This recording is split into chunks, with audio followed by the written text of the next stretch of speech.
Hi friends. இந்த news பேப்பரில் வந்த இம்பார்ட்டன்ட் ஆர்டிகல்ஸை டிஎன்பிஎஸ்சி அண்ட் யூபிஎஸ்சி சிலபஸில் வந்துட்டு பார்ப்போம் வாங்க.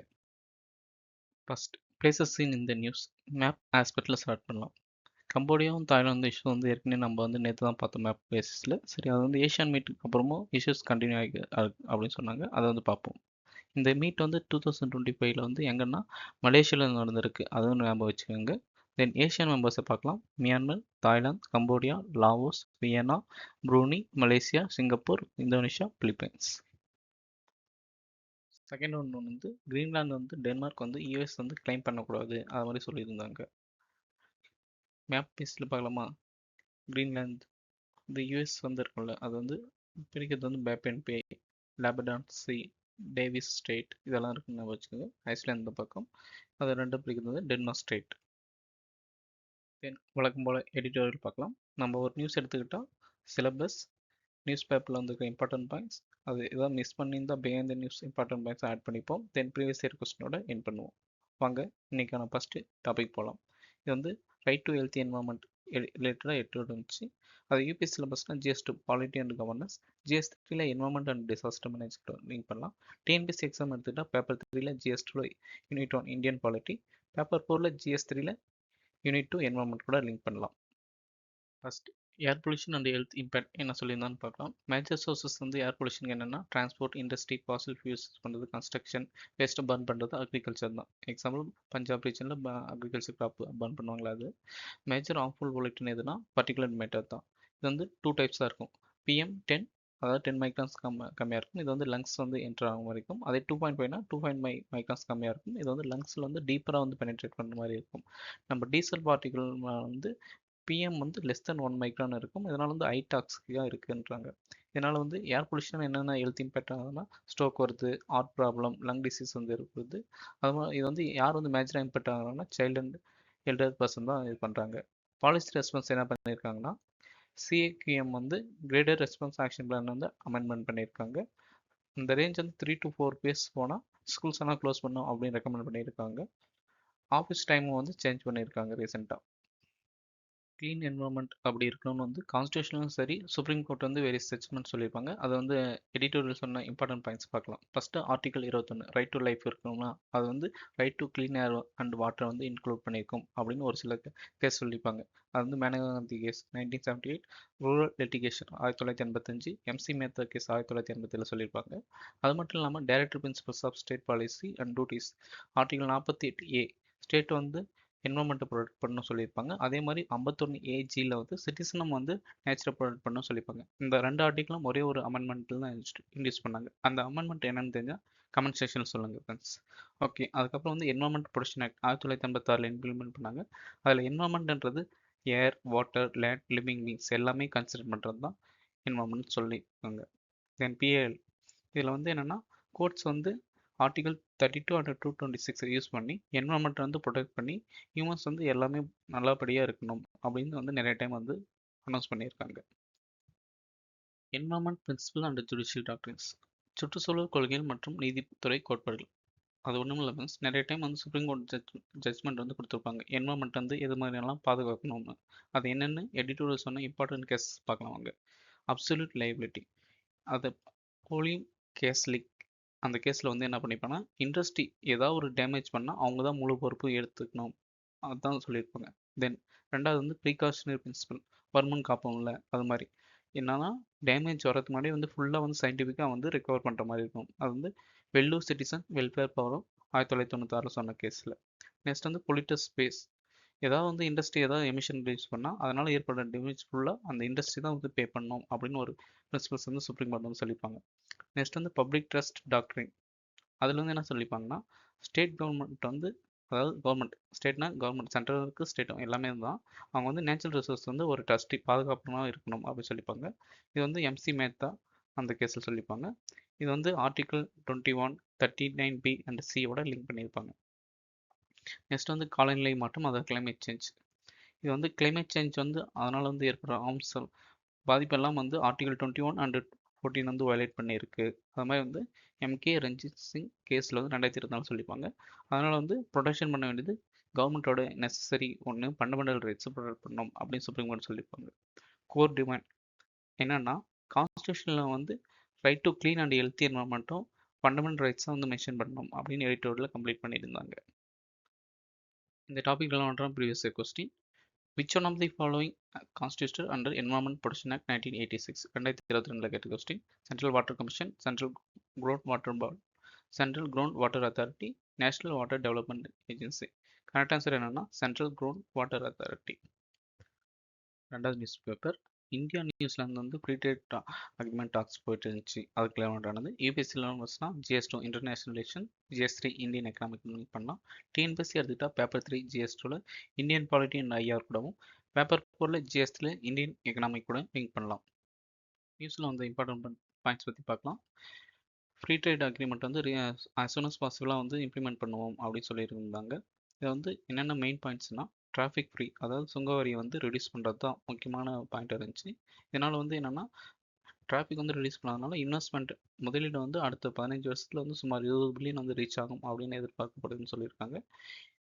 ரெண்டு சைடும் வந்து அடுத்த 5 வருஷத்தில் வந்து 5 பில்லியன் வந்து ட்ரேட் வந்து நம்ம ரெண்டு கண்ட்ரியும் இந்தியன் எக்ஸ்டெண்ட் பண்ணலாம் அப்படின்னு எக்ஸ்டெண்ட் பண்ணலாம்னு சொல்லியிருந்தாங்க. நியூசிலாந்து வந்து ஏற்றுமதிகள் இந்தியாவுக்கு வந்து கிட்டத்தட்ட 95% பொருட்களுக்கு வந்து சுங்கவரி நீக்கம் வந்து செஞ்சுருக்காங்க. இந்தியா வந்து ஒரு சில பொருட்கள் வந்து நாங்கள் வந்து டேக்ஸ் வந்து ரிடியூஸ் பண்ண மாட்டோம், எக்ஸப்ஷன் பண்ண மாட்டோம்னு சொல்லியிருக்காங்க. அது என்னென்னா பால், அரிசி, கோதுமை, வெங்காயம், சர்க்கரை, மசாலா பொருள், உண்ணக்கூடிய எண்ணெய்கள், ரப்பர், அது மாதிரிக்கு ஒரு சிலருக்கு வந்து எக்ஸப்ஷன் கொடுத்துட்டாங்க. அது என்னென்னா ஆட்டு இறைச்சி, நெய்தல், நிலக்கரி, காடு சார்ந்த மரபு பொருட்கள், அதுக்கெல்லாம் வந்து எக்ஸப்ஷன் நீங்கள் வந்து பண்ணிக்கலாம், தாராளமாக ட்ரேட் பண்ணிக்கலாம்னு சொல்லிட்டாங்க. ஓகேங்களா. இதனால் இந்தியா வந்து எது மாதிரி பெனிஃபிட் ஆகும்னா கிட்டத்தட்ட ஒரு 5000 வேலை வாய்ப்புகள் வந்து கிடைக்கும். அதிகபட்சமாக வந்து 3 இயர்ஸ் வந்து டெம்பரரி ஜாப்ஸ் வந்து நியூசிலாந்து ஒர்க் பண்ணுற மாதிரி கிடைக்கும் அப்படின்னு எதிர்பார்க்கப்படுது. இது வந்து எப்போனா 2026 வந்து ஃபர்ஸ்ட் ஹாஃபில் வந்து இந்த ட்ரேட் அக்ரிமெண்ட் வந்து கம்ப்ளீட் ஆகும் அப்படின்னு சொல்லியிருக்காங்க.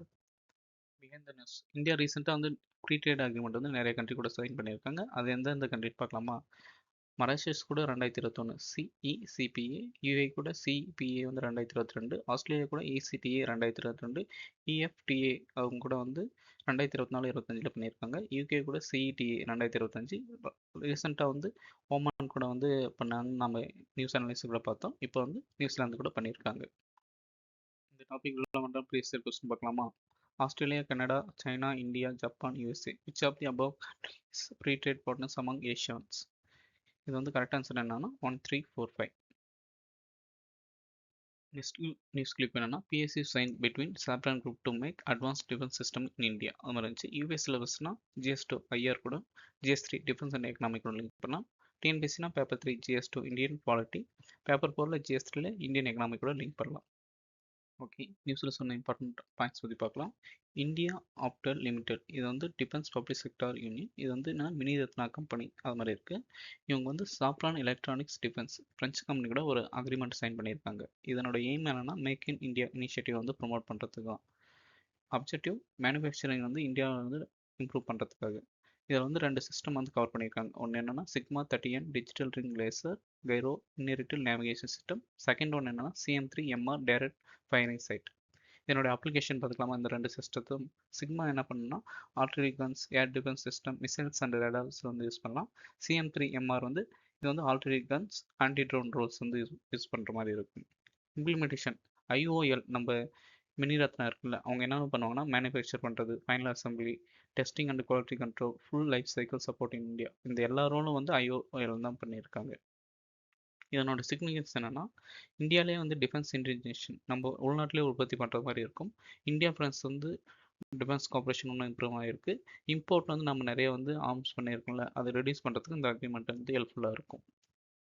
இந்த டாபிக் ரிலவெண்டான previous year question. Australia group is an informal agreement which aims to allow exporting countries to minimize risk of asserting chemical and biological weapons proliferation, whereas Wassenaar Agreement is a formal under the OECD.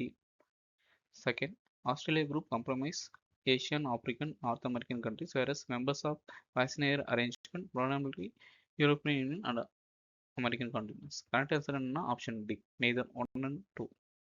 Next article, Anjadip English anti submarine வந்து நேவியில் வந்து implement பண்ணிட்டாங்க அப்படின்னுச்சு. அது வந்து UPSC சிலபஸ்னால் GS2 international relation security, GST defence and economic link பண்ணலாம். டிஎன்பிஎஸ்சினா paper 3 GS2 polity and IR கூடயும், பேப்பர் 4ல GS3ல யூனிட் 1 அண்ட் 3 கூட லிங்க் பண்ணலாம். ஐஎன்எஸ் அஞ்சதீப் பற்றி இம்பார்ட்டன்ட் பாயிண்ட் பார்க்கலாம். இது வந்து அஃபிஷியலாக வந்து லான்ச் பண்ணிட்டுருந்தாங்க. இது வந்து 8 எஸ்எஸ்டபிள்யூ வாட்டர் கிராஃப்டில் வந்து பார்ட்டு. இது வந்து 3வது கப்பல். அந்த 8 இதில் வந்து இதுதான் 3வது கப்பல். இதை வந்து யார் பில்ட் பண்ணுறாங்கன்னா garden research ship builders engineers கொல்கத்தாவில் இருக்கவங்க தான் வந்து கட்டமைச்சிருக்காங்க. இது வந்து சென்னை துறைமுகத்தில் வந்து இம்ப்ளிமெண்ட் பண்ணுறாங்க. இந்த கப்பலை வந்து மானிட்டர் பண்ணுறதுக்காக யூஸ் பண்ணுறாங்க. பாதுகாப்பு கப்பல் உற்பத்தியில் தண்ணீர் முயற்சின்னு இது ஒரு பகுதின்னு தான் சொல்லுவோம். இதனுடைய வடிவமைப்பு அம்சங்கள் பற்றி பார்க்கலாமா. நீளம் வந்து சுமார் 77 மீட்டர் இருக்குது. வாட்டர் ஜெட் ப்ரொபல்ஷன் பயன்படுத்தும் இந்தியாவின் மிகப்பெரிய போர்க்கப்பல்கள் ஆகும். இது ஆயுதங்கள் என்னென்னா உள்நாட்டு anti submarine rockets, light weight torpedoes, shallow water sonar அது மாதிரிலாம் யூஸ் பண்ண முடியுது. 30 mm வந்து நேனோ சர்ஃபேஸ் கன்னும் வந்து இதில் வந்து பொருத்தப்பட்டுள்ளது. 80க்கும் அதிகமான உள்நாட்டு பொருட்களை வந்து யூஸ் பண்ணி தான் இதை வந்து வடிவமைச்சிருக்காங்க. பங்காண்டு திறன்கள் ஆழம் குறைந்த கடல்களில் நீர்மூழ்கி கப்பல்கள் எதிர்ப்பு, அதை வந்து ஏஎஸ்டபிள்யூன்னு சொல்லுவோம். தென் கடலோர கண்காணிப்பு, மைன் லேயிங் செயல்பாடுகள், நீருக்கடியில் உள்ள அச்சுறுத்தல்களை கண்டறிதல் போன்றவற்றை வந்து யூஸ் பண்ணுவாங்க. இதனுடைய திட்ட விவரங்கள்லாம் பப்ளிக் ப்ரைவேட் பார்ட்னர்ஷிப் முறையில் பில்ட் பண்ணாங்க. இதில் வந்து சிஆர்எஸ்சி அண்ட் எல்என்டி ஷிப் கட்டுப்பள்ளி வந்து இவங்க வந்து பில்ட் பண்ணியிருக்காங்க. இந்தியன் ஹிஸ்ட்ரி ஆஃப் ஷிப்பிங் அந்த விதிகளின்படி இது வந்து வடிவமைக்கப்பட்டுள்ளது. கடற்படையின் மற்றும் கடலோர லிட்டரல் போர் திறனை இது வந்து உயர்த்தும். பெயரிடல் மற்றும் முக்கியத்துவம் கர்நாடகாவில் உள்ள கார்வார் அருகே உள்ள அஞ்சதீப் பெயரில் இது வந்து ஸ்டார்ட் பண்ணியிருக்காங்க. 2003 சேவை நிறுத்தப்பட்ட பெட்டியா கிளாஸ் ஐஎன்எஸ் அஞ்சதீப் இது வந்து மறுபிரிவுன்னு சொல்லலாம். ஜிஆர்எஸ்சி கட்டிய 115வது போர் கப்பலாகும். கப்பற்படைக்கு ஒப்பப்பட்ட 77வது கப்பல்னு சொல்லலாம். ஆத்ம நிர்பர் பாரத்தை பிரதிபலிக்கும் முக்கிய அடையாளமாகும். அதாவது ஒன்றுல ஆத்ம நிர்பர் பாரத்னா நம்ம இந்தியாவிலே வந்து டொமஸ்டிக்காக ப்ரொடியூஸ் பண்ணுறது அதுதான் மென்ஷன் பண்ணியிருக்குது. இதுக்கு ரிலவெண்டான previous question. With reference to Agni 4 missile, it is surface to surface missile. It is fueled by liquid propellant only. It can deliver 1 ton of nuclear warhead 7,500 km away. Correct answer வந்து option A 1 only. One more detail சொல்லிக்கிறேன். இது வந்து நம்ம Telegram group வந்து UPSC insight quiz and current affairs ஹைலைட்ஸ்னு ஒரு channel இருக்குது. இதில் வந்து 5127 மெம்பர்ஸ் வந்து கரண்ட் அஃபேர் மெம்பராக இருக்காங்க. இந்த குரூப்பில் வந்து டெய்லி வந்து குவிஸ், நியூஸ் பேப்பர் ரிலேட்டடாகவும் கவர்மெண்ட் வெப்சைட் பேஸ் பண்ணி பிஏபி அஃபிஷியல் சைட் பண்ணி நான் வந்து அப்டேட் பண்ணியிருக்கேன். இந்த சேனல் வந்து நிறைய கொஸ்டின் வந்து ப்ரீவியஸ் இயர் யூபிஎஸ்சி கொஸ்டின் வந்து ரிஃப்ளெக்ட் ஆகிருக்கு. ஃபார் எக்ஸாம்பிள் 2025 வந்து 50+ எம்சிக்கு கான்செப்ட் ரிஃப்ளெக்ட் ஆகிருக்கு. அது வந்து குரூப்போட பின் மெசேஜில் இருக்குது. அது மட்டும் இல்லாமல் 24 எக்ஸாமும் சரி 23 எக்ஸாமும் சரி நிறைய கொஸ்டின் ரிஃப்ளெக்ட் ஆகிருக்கு. ஸோ செக் பண்ணி பார்த்துக்கோங்க. எக்ஸாம்பிள் 2025 கேட்ட கொஸ்டின்ஸ் வந்து த நேச்சர் ரிசோர்ஸ் லா யார் வந்து இன்ட்ரடியூஸ் பண்ணாங்கன்னா யூரோப்பியன் யூனியன். இது வந்து நம்ம குரூப்பில் வந்து 2 டைம் வந்து நம்ம வந்து கேட்டிருக்கோம். அதனோட டேட்டும் வந்து அந்த பிடிஎஃப்ல வந்து மென்ஷன் பண்ணியிருக்கோம். நெக்ஸ்ட் வந்து செல்ஃப் ரெஸ்பெக்ட் மூவ்மெண்ட் யார் ஸ்டார்ட் பண்ணதுன்னா பெரியார். அது வந்து மார்ச் 3 வந்து நம்ம குரூப்பில் வந்து கேட்ட கொஸ்டின் தான். நெக்ஸ்ட் வந்து டான்சிங் கேர்ள் மொஹஞ்சதாரோ எதனால் மேட் பண்ணியிருப்பாங்கன்னு கேட்பாங்க. இது வந்து ப்ரோன்ஸ். இதுவும் நம்ம கொஸ்டினில் வந்து நம்ம குரூப்பில் கேட்ட கொஸ்டின் தான்.